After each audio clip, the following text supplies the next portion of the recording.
Classic Rock, 97 LAV. All right. Well, Carlos Santana, hi, I'm Kim St. James. Pleasure to meet you. Pleasure to meet you too. Well, I'm pretty excited. I got to tell you, when I told my husband I had the pleasure of speaking with you, he is a guitar player in a band himself, just for fun. My two boys are guitar players. They're in a band, their own band. So they were all really excited when I told them I was going to be speaking with you. So they all ask him, what is his favorite guitar to play? Does he have a favorite style to play? Um, my favorite style is moving my fingers in such a way that I get close to the voice.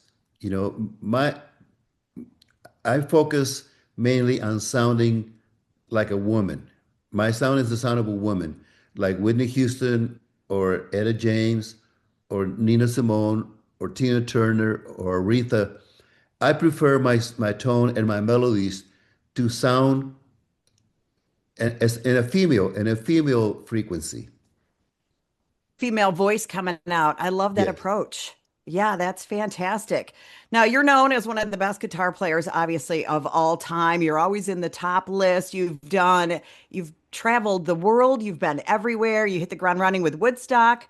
And then, I mean, you've done everything. So, if you could play with any artist from any era, who would you love to jam with? John Coltrane and Bob Marley. Oh, yes. Yes. One night only. That would be a show. I love that. What's the best advice any musician has ever given you, or maybe that you would give a musician? Uh, when you step up to play, ask yourself, where are you going? What are you trying to say? And then get the hell out of there. Give it to the next person. And pass it along. That's right. When you're asked to play, you play. I want to ask you about your album, Supernatural, that came out obviously back in '99. It's been a while. I feel like when that album came out, you had a whole new set of listeners, a whole new set of an audience. What was it like making that album? What did you take from that?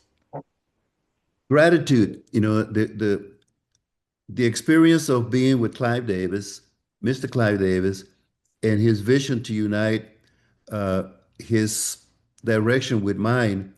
Uh, it was very daunting, because it was like a menu to eat for food. He says, "I'll bring these songs, and you bring these songs, and we'll put them together." I said, "Okay." He says, "Because all of these artists that I'm going to bring to you, they love you, and they would love to cooperate, bringing a song for you or co-writing it with you." And so he started mentioning names like Wyclef and Lauryn Hill and Eric Clapton and like that. And I was like, Hmm. oh my God, it was very daunting to know that you're loved and appreciated. You are loved and appreciated. That won you eight Grammys, I believe, correct? Something like that, yes. It was a I think lot. it was nine. We matched Michael Jackson. Oh, that's right. Yes. And then you got to reunite once again with Rob Thomas, obviously of Matchbox 20. A big song from that Supernatural album was Smooth. And then you did another album, Blessings and Miracles, and you had a bunch of collaborations once again. Did you approach that one any differently or? It's pretty much the same. We open our hearts and open our arms, and we embrace melodies and new spirits, new hearts, new souls.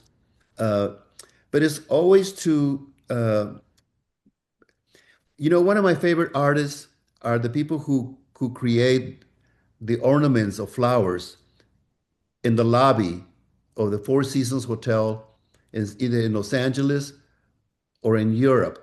When you walk into a hotel and you see this display of flowers, I'm like, oh my God, I don't even want to move. I just, because there's something about doing that I really appreciate the gift of whether it's a woman or a man. The people who do that, I really, really admire them because it's breathtaking how beautiful they can create a lobby. The Four Seasons in Los Angeles is incredible. They always have um, an incredible assortment of flowers, but just the way they put them together, you're like, I don't even want to go to my room. I want to stay in the lobby, you know? Art, creativity, you find it everywhere. Yeah. It's nice. Yeah. That's the same way I approach playing music, you know? It's an offering and a display of colors and emotions and feelings.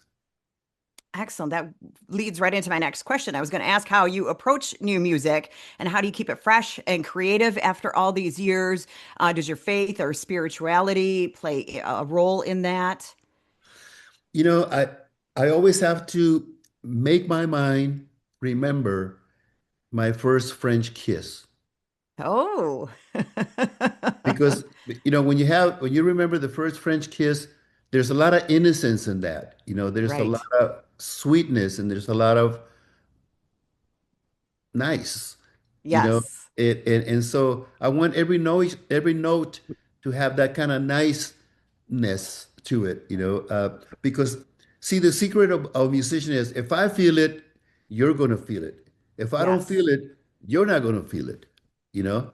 So a That's true. musician must stop, take a deep breath, and feel the center of your heart, and then offer it. Otherwise, it's just like clever noise. You know, it's just clever noise. It's not music.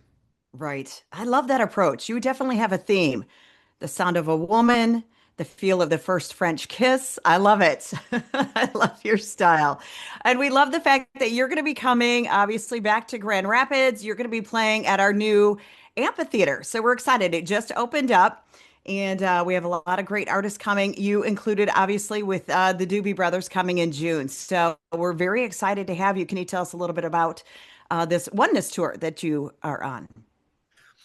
I feel really grateful because my wife is playing drums, Cindy Blackman Santana, and and these musicians, I've been with them for a while. We have, you know, an assortment of songs that are globally accepted. Smooth, Maria Maria, Black Magic Woman, you know, and the like.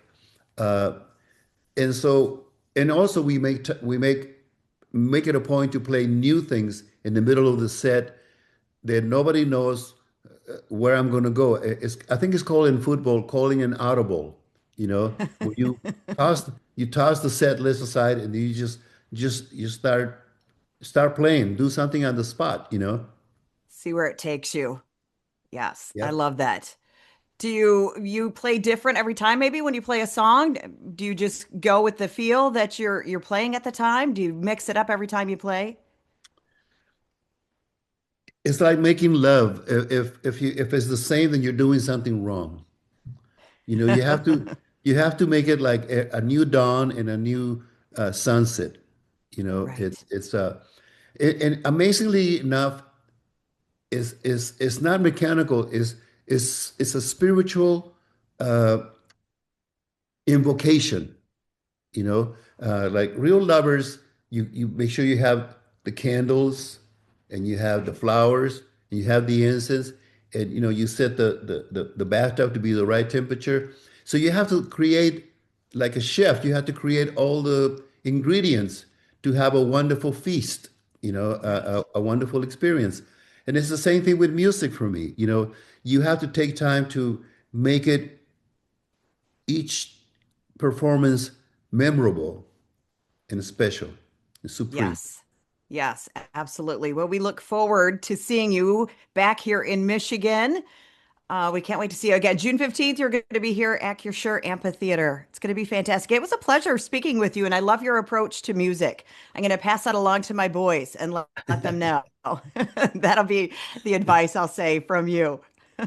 They're going to say French kiss. Yes. Well, you know, Treat it like, it's just yeah, bless treat your it. guitars like women. Yeah. Yeah, exactly. Bless it, you know. Yes. Ve- Very much so. Family affair. I understand that. Well, thank you so much. It was a real pleasure. My joy. All right. Can't wait to see you. All right. Likewise.